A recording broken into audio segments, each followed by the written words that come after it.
Welcome back to Showtime at the Senate, at our weekly podcast previewing our upcoming Senate Theater shows. Today I have my fellow movie committee members, Lindsay, Robillard, and Ian Gleespen with me today. Hello, everyone. Hello. Hey.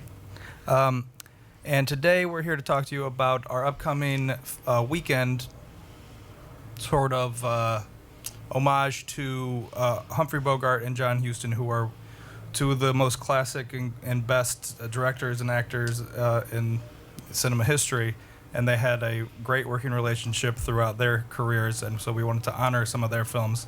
On Friday, February 28th, correct? Yep. Yes. 8 p.m. we're showing 1953's Beat the Devil, which is a sort of a spoof film inspired by the Maltese Falcon, which is what we're going to be showing on Saturday, the 29th at 8 p.m. Tickets are $5 for each of them. And so essentially a film noir weekend based around Humphrey Bogart, John Huston, two of the greatest legendary cinema icons. And Peter Lorre's in both of them. And Peter Lorre's in both of them. Right. I love Peter Lorre. The first thing I thought of when I was watching, compared to both of them, so 1941 is when the Maltese Falcon is released, and it's John Huston's first directed film, and really the sort of the first film that sends Humphrey Bogart on this path to like stardom. He's been in things, and he's trying to become the star that he did become, but he's more of the crook in films, or he's the second guy. The tough. He's the tough, exactly, the brute, and so Forgot how scary he was in Maltese Falcon. he's intimidating. He's really he's kind fucking of, scary. He's not a very nice guy, sort of anti-hero. No. He's, And I believed Mary Astor the entire time. Yeah. Oh God. Well, that's a testament to her acting She's ability. so good. yeah. Because she's lying. Spoiler. Yeah. If you haven't seen it. Yeah, it's been, 80 years? But right. That should be plenty of time for you to all have seen it out Right. there. But if you haven't, you'll know where to see it on February 29th. So Maltese Falcon comes out, and it sort of brings on the film noir craze. Craze, I say.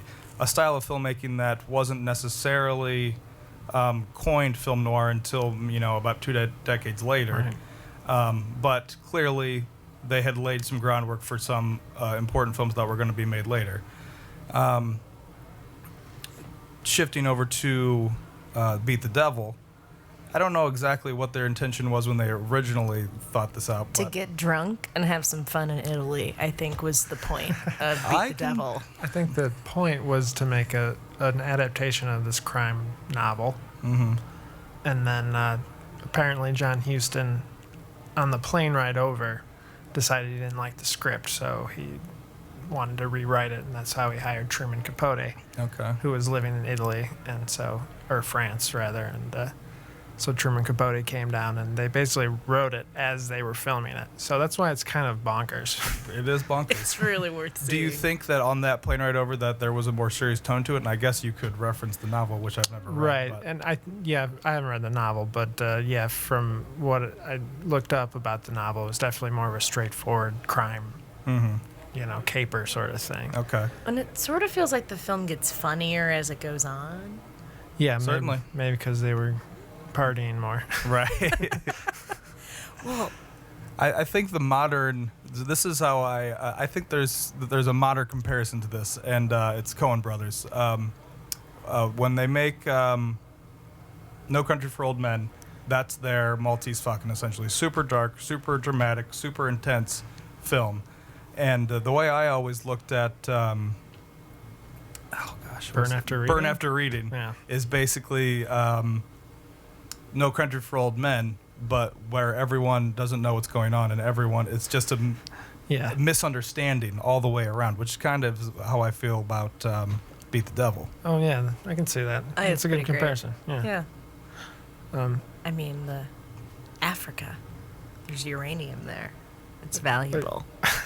Yeah, just sort It's a of thing- vague it is. Yeah, it's the so plot. they're vaguely obsessed with going to Africa. Yeah. Mhm. I'm not even sure what the caper is, to be honest. I don't think the characters know either. Right. They're It's like land- Everyone- they're gonna take it. They're Land gonna- speculation. They're trying to undercut this valuable uranium mining land. Because you think about it, 1953, right? So the nuclear age, right? Mm-hmm. You know, this is the age of nuclear power and nuclear, you know, the threat of nuclear destruction. And that's what they're trying to capitalize on, is that they think this uranium is going to be super valuable. Right. It probably was. I don't really know the price of uranium in the 50s, you know. I don't know. But yeah. Yeah, what it is less important than Right. the jockeying to get the thing, which is something that it also has in common with the Maltese Falcon. Mm-hmm.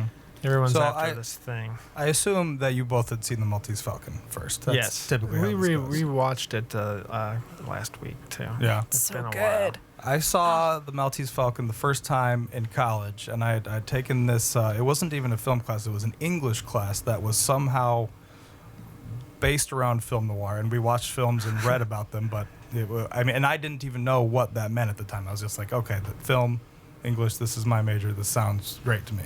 Yeah. But I don't know what film noir is. And the first day of class, we watched the Maltese Falcon, and the teacher is explaining to us what this private detective type, story-driven thing. And it's not something that I had always loved but didn't know. Well, one of the first things that I always grew up watching and loving was Batman, and he's, the world's greatest detective. He is a very modern adaptation of a noir character. Mm-hmm. And so it's just like, it was very interesting for me to get to that point in college and see, oh, this is what I've been so interested in all this time. It actually What has. you've been missing It's your what I've whole been life. missing. Well, and frankly, after that, I've been quite obsessed Yeah, with so it. Batman is the gateway to film noir. Indeed. And Batman was like sort of almost like a ripoff of Dick Tracy, Mm-hmm. like this detective sort of character. But they just made darker, Well, Mm-hmm. and same sort of style. isn't Maltese Falcon the second adaptation of the Dashiell Hammett Sam Spade detective story? Isn't there an earlier film There's version? actually Two. there's Two, two earlier yeah. ones. Neither of which I've seen. One of them is called the Maltese Falcon. One of them is called Satan Met a Lady. or Yeah, Satan- Ooh. that's with Betty Davis, and I think that one is maybe more has a sort of comedic tone. One of them does. I don't remember which one, but Neither of them in all of my reading about both of those films were considered very good, and No. basically they were just like steer clear of one. It's not worth your time. the one from 31 I did just read it though because it was during the pre-code era. Mm-hmm. It was more faithful to the book, which is very explicit about Sam Spade's affair with his partner's wife. Mm-hmm. That's interesting. And also, I can't remember which characters are homosexual in the book, because there might be some innuendo that I'm missing from Cairo. so like he sort of seemed, but like, and maybe with the guy who dies at the beginning, you never see him. Archer. No, is it guy that Thoroughly Burley? they're investigating. She comes to the office and says, "Oh, look for this guy." I think- right. Yeah, right, so I What's think his there's name? some sort of Thrombly or Thrum? homosexual Thrumbly. relationship that was in the book too, and they had obviously at that time was pretty controversial. Even in the book, that would have been kind of yeah, but dicey, you know, right? books are a little different. So that's interesting because censorship-wise. I had read that actually it was I believe it was Howard Hawks, had told John Huston, like when he was writing the screenplay for Maltese Falcon, that if you were to take Dashiell Hammett's, and this is the failing in the previous adaptations, is that if you were to just take Dashiell Hammett's novel and translate it almost word for word to the screen, then that would be a great movie, which is what it sounded like he did. And yes, I had I have heard to take some things out. But right. Maybe the dialogue. He was talking about the dialogue, maybe, Yeah, I don't know. because the dialogue's pretty great. And so, Yeah, it's- really, the father of film noir, as far as in the writing style, it was because of Dashiell Hammett. Dashiell Hammett was a private detective on his own in San Right. Francisco, where the Maltese Oh. Falcon takes place, and he basically took his cases and transported them to the Maltese Falcon and his pretty other cool. novels. But so I actually have a quote because I thought it was so cool. I was reading Dashiell Hammett's introduction to the book. It was originally published as a serial in the late 20s in a pulp magazine called Black Mask, and then they released it in 1934 as a whole novel. And in his introduction to the book, he's kind of like going over where the inspiration for the story comes from, and then he doesn't quite remember exactly where the Maltese Falcon story comes from, but he remembers where his characters come from, as in he remembers Cairo was this guy he was investigating in Washington, D.C., and he remembers that the Fat Man is somebody else he was investigating, and so all of these characters became one thing, but then I thought the Spade one was the best one. So, quote from Dashiell Hammett, "Spade has no original. He is a dream man in the sense that he is what most of the private detectives I worked with would like to have been, and in their cockier moments thought they approached. For your private detective does not, or did not 10 years ago when he was my colleague, want to be a solver of riddles in the Sherlock Holmes manner. He wants to be a hard and shifty fellow, able to take care of himself in any situation, able to be the best of anybody." I read it wrong. "Able to get the best of anybody he comes in contact with, whether criminal, innocent, bystander, or client." And that's why Chinatown ends how it does. Those cocky that's why detectives. Yeah, a lot of film noirs were sometimes the characters doing things that maybe this isn't logically the best thing for him to do, like in Chinatown in particular. But It's like, why are you at this doing house? that? Just like stop. Just there's other clients, you know. I But think they it's have this interesting that John drive. Huston's in Chinatown. Actually, I Yeah. never put that connection together until a while Yeah. later. I was like, that's who that is. I know. He's pretty great. It's more about like they're just so like driven to solve this murder or crime, whatever, for their own like self-righteous feeling. Right. Right. I always think that about Spade. Yeah, Bogey, Sam Spade, and Maltese Falcon. He's just not it's about curiosity who almost. killed who. He Yeah. just wants to get a handle on the situation. Right. He doesn't even know. There's that scene where, because Cairo has come and visited him, and like sticks him up, and so like the stakes oh my are God, that scene's so good. the stakes are getting high, but Bogey doesn't know why necessarily. Right. He knows that the woman's lying. He knows that Cairo has stuck him up, and that they know each other for whatever reason. And so he gets them to meet up under the guise of nothing. He doesn't even know what he's bringing them together for. But then there's this like perfect shot of him on the couch, just like looking back at both of them, like learning and like putting pieces together. That moment, I think, is why he's involved. Well, now I'm thinking about Chinatown, like Sidney Greenstreet and John Huston in Chinatown. Sidney Greenstreet's in Chinatown? No, Oh, the you think- character he Oh. plays, and Character. like there's a parallel there too. Yeah, And I that's see just that. why Chinatown's such a good movie too. Chinatown It's is an a great homage movie. to all those movies, but And bringing it back to my main man, Mm-hmm. Peter Lorre. Peter Lorre. M, one of the original film noir, like arguably one of the earliest noirs, right? Right. yeah, There's a long- sort of crime talky. There's a lot of debate over whether or not Maltese Falcon even is considered a film Right. noir, There's and not- what is the first film noir. But Yeah, because I think John Huston wrote High Sierra, Mhm. which came out a couple years, maybe 3 years before that with Bogart. And to me, that's definitely a film noir, even though a lot of time Maltese Falcon gets considered the first, or maybe it's just really popularized it. I don't know. But if you look at Maltese Falcon, there's not that much sort of like shadowy like camera work. Mhm. There are some parts that are, but I think a lot of people really consider that that is what makes film noir. So it's interesting that this one is really considered a film noir. I think it's the subject. Yeah, the plot is so I think you a can film go noir is either just way.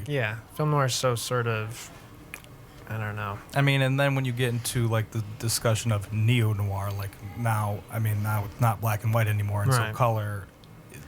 So Now it about- becomes all story driven. What is this noir? Like I kind of just take away the beginning word, and then they're all just noir.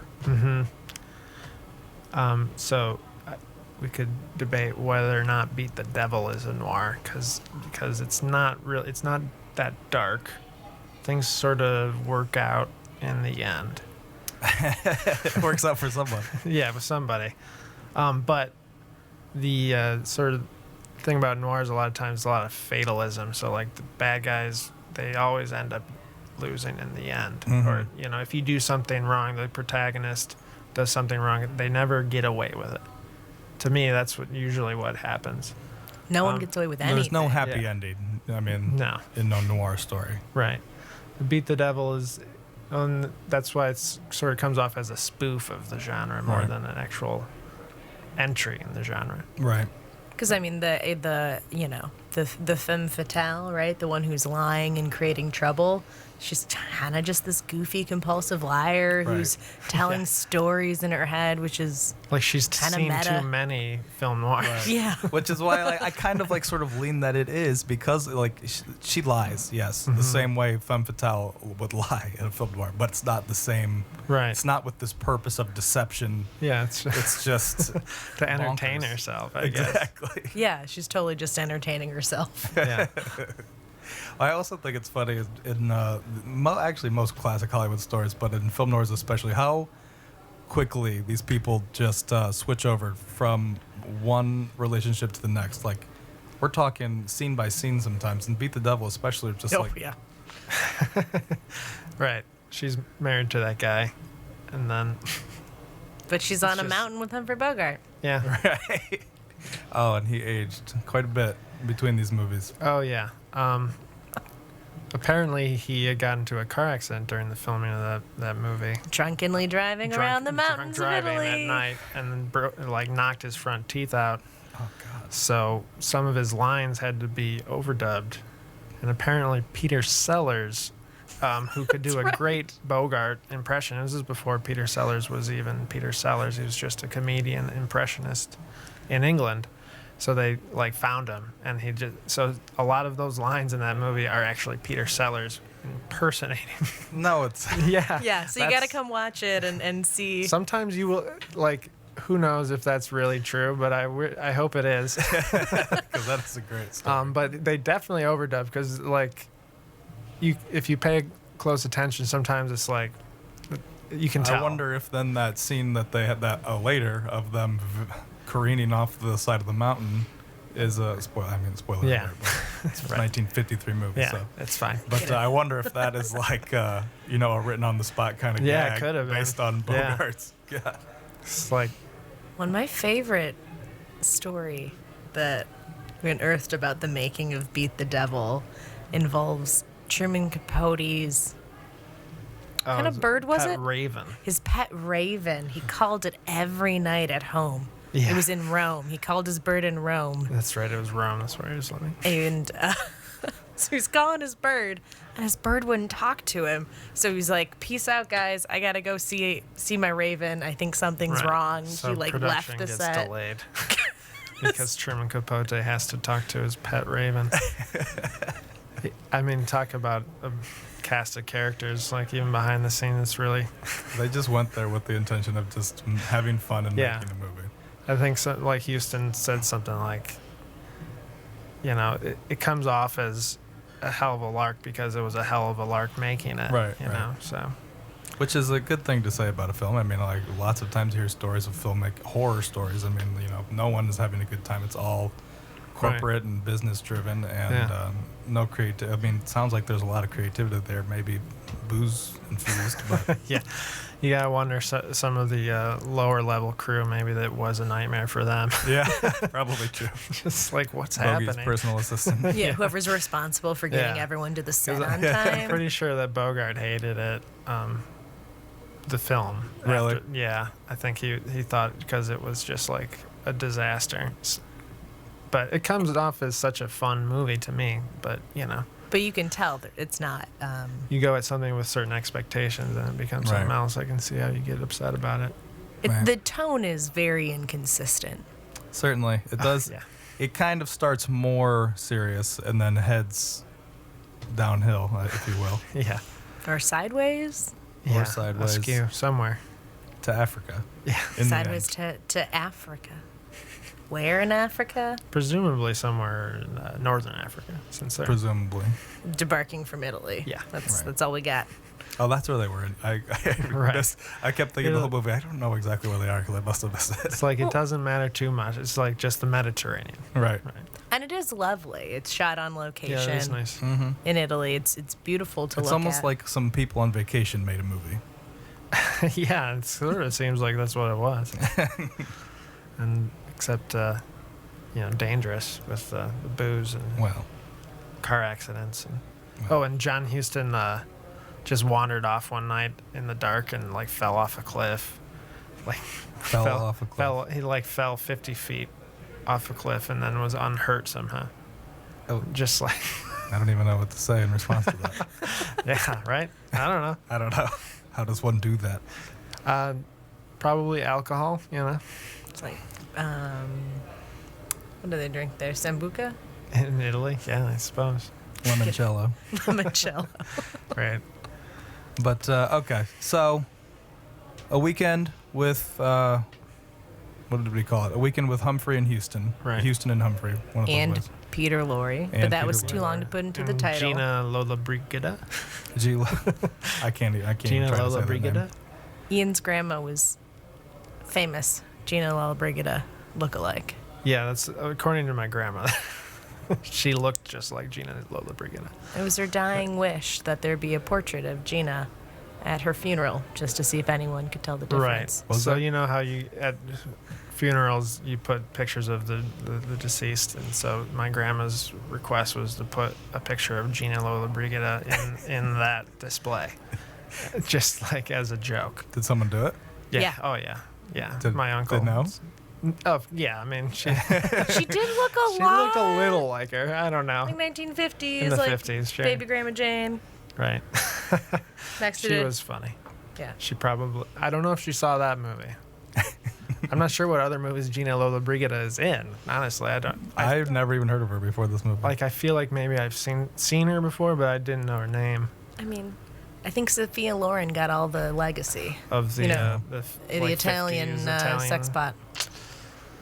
Yeah. Well, and Jennifer Jones is also, who's also in Beat the Devil, had a pretty robust career, but isn't really super well known today. yeah. Yeah. Besides she Peter won Lorre, I Oscars. didn't really know a lot of the rest of the cast. What else was she in? Well, she won an Oscar for like her second film. Jennifer Jones did. It was the Song of Bernadette, which is Oh, yeah. sort of a forgotten film. It sounds really interesting. It's about a saint? I don't know. Oh, Someone okay. could look it up. Right. But yeah, Well, and likewise, good performances. Mary Astor in the Maltese Falcon. It's a holdover from the silent era. She had to quit working because she had a manly voice.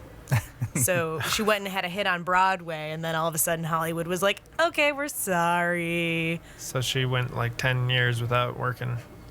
No, just like 1 year. Oh. It was like So, she but- literally just had to go to New York, Oh. have a hit on Broadway, and then it was like, I guess your voice is okay. You can come back for the talkies. Oh, right, Yeah. right. Oh, right. Well, I was actually reading a lot of some sad things about Mary Astor in her later life. She many husbands, depression kind of things. Wrote some novels, that's after her acting career. That's what she did. Oh. Whoa. And she also won an Academy Award in 1941 for Best Supporting Actress in a film in which she plays a pianist who gets pregnant and gives away her child to pursue her career. I don't know who she would have been up against that year in 41 versus in Maltese Falcon, but I know she wasn't nominated, and it certainly seems like she would because she's extremely convincing. She was nominated for Yeah, her she's other great. film that year. Oh, the same year? The same year. She was up against herself?